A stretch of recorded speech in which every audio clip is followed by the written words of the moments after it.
Hello guys, this is Linas, Lima Yankee 2 Hotel. Here's a question.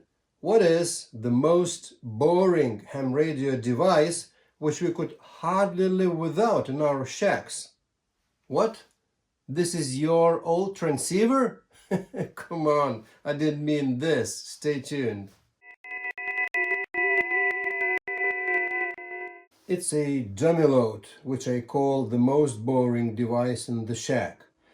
And when I say boring, I mean nothing negative about it. On the contrary, it's a very useful device, in fact. But just it's a very simple device, nothing complicated in it. It's just a resistor seated on a large heatsink. We don't use it every day and all the time. Most of the time it sits in our drawers and closets and we don't need it. But when we need it, we need it. Imagine the situation like this, that something's wrong going on with your transceiver, or you think it's with your transceiver, and you need to make sure whether it's your transceiver malfunctioning or maybe it's your antenna malfunctioning and something weird is going on with your station, or maybe it's just a common mode current getting into your shack from your malfunctioning antenna. So in this situation, the first thing you need is a dummy load. You connect the dummy load to your transceiver and you see if transceiver working fine, it releases full 100 watts, then it means it's not your transceiver's fault. So most probably it's your antenna. The assembly of the 100 watts dummy load is straightforward. All you need to do is just install the N type of connector, which is pretty awesome to see the N connector supplied with the dummy load kit. So it means that this could be nicely used on very high frequencies, up to gigahertz probably. You fix it to the heatsink by the help of these 4 screws. On 2 screws which keep the connector in place, you put on and fix the 250 watts Diconnex powerful resistor. That's the heart of the dummy load.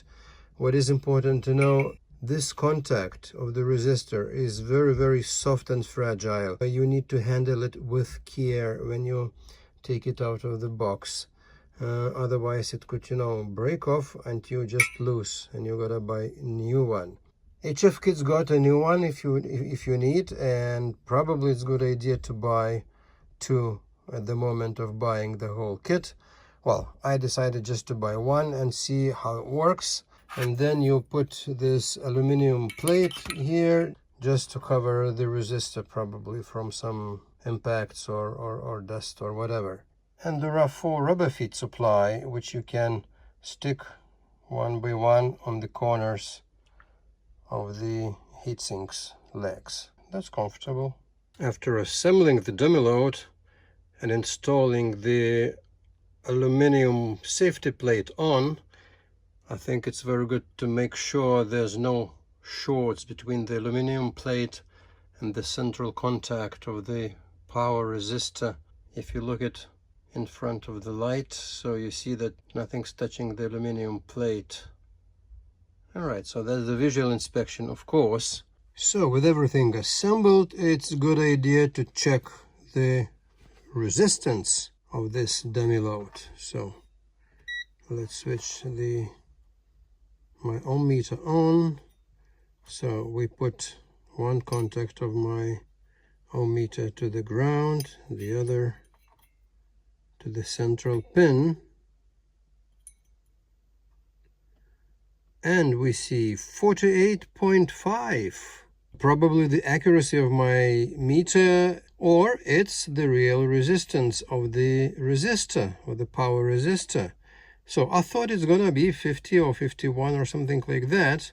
In order just to be sure my ohm meter shows correctly, I decided to make another small experiment to compare the resistance which will be displayed by this QRPLabs 20 watts dummy load, so which works very nicely in QRP projects on HF bands, and to compare it with this.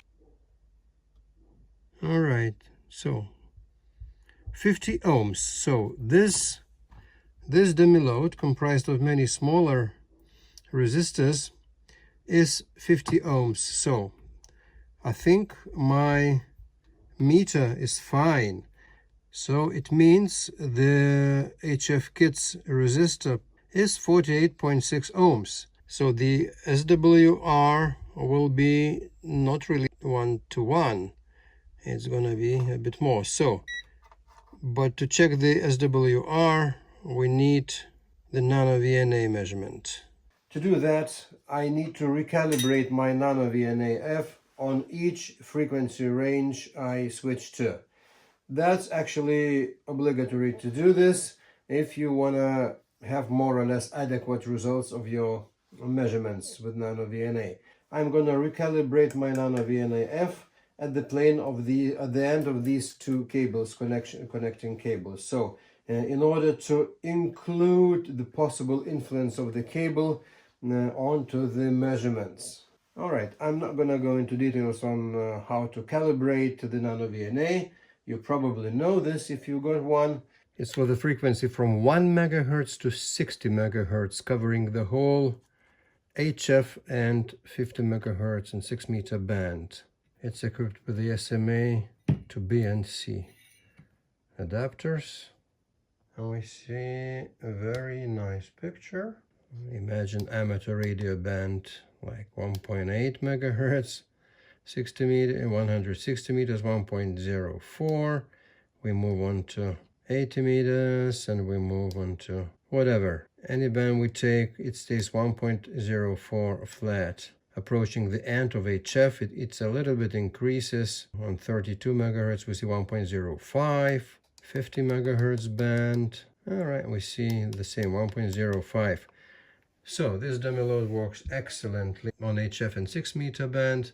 All right, so now with the nano VNA recalibrated for the VHF and UHF frequency range, so it's from 120 megahertz to 500 megahertz, and the dummy load's connected, and we see pretty nice picture. So we see very nice flat SWR across all the spectrum from 120 to 500 megahertz, with 1.02 being at the 142 megahertz. And if we move up to 435 megahertz, let's say, and we see a slight increase. So we see 1.05. Basically, it's as it is stated in the specs, and even a little bit better. The last test, we move on to SHF frequency band, which is 1.25 gigahertz. And here we see a little bit more bumpy road. And here we see pretty nice readings on the frequency 1.25 gigahertz or 1 gigahertz 254 megahertz frequency. We see the SWR being at 1.21. So very nice. It's even better than the specs, which allow for 1.25. All right, now with all the measurements done, I've connected my dummy load to my ISO FT710 transceiver on 40 meter band, FM mode, just in order to provide the carrier. So you see full 100 watts, no problems. 1, 2, 3, 4, 5 transmitting into a dummy load. So we see very nice signal, very nice modulation. All right, and well, it gets barely warm. It just gets barely warm after almost a minute of continuous transmitting. So it works, it's fine, it's okay, and it's no problems. All right, we can see on the big screen here, it's 100 watts. So, summing up quickly, the HFKits do-it-yourself dummy load is exactly what I needed for my shack. So I like it that it's, do-it-yourself. It means it's easy to assemble, easy to disassemble in case I need to, to replace the power resistor.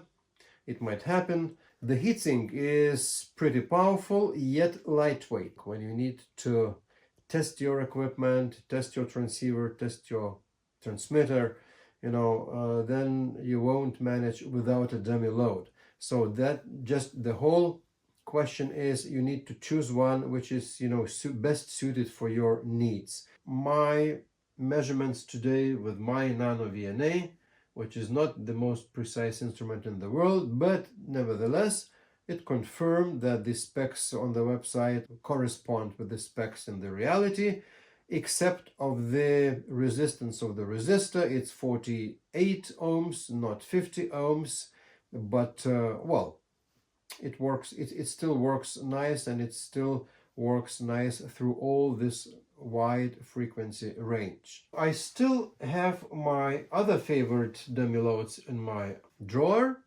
So it's a QRPLabs 20 watts dummy load, only suitable for HF range and QRP, up to 20 watts.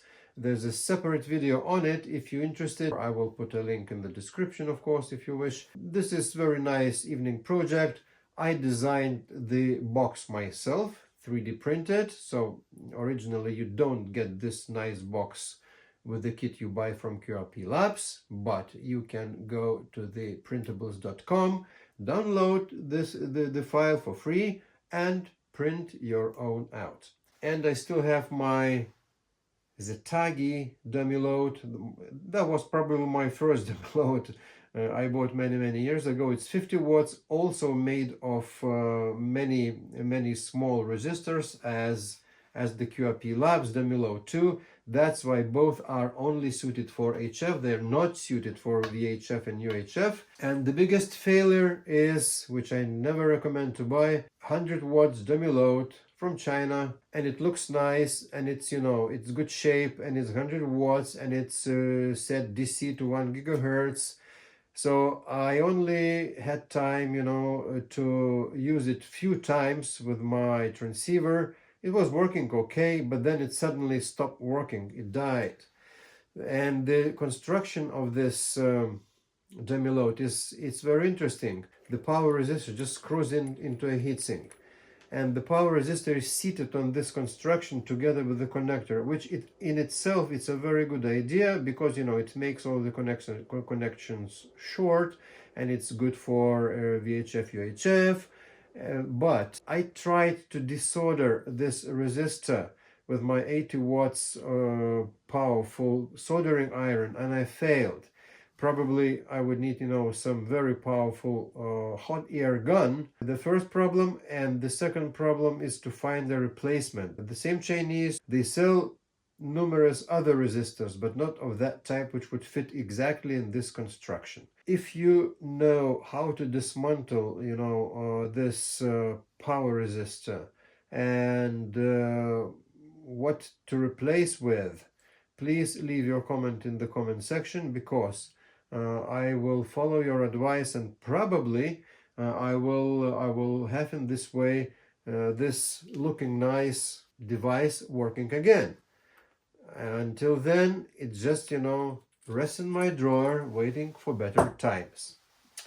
Okay guys, so that's it for today. Nothing more to say about the most boring but indeed very useful device. Please leave your comments in the comment section. Please consider subscribing if you like what I'm doing. And with this said, that's it for today. Thanks for watching. See you in my next videos. This is Linas, LY2 Hotel 73. Cheerio.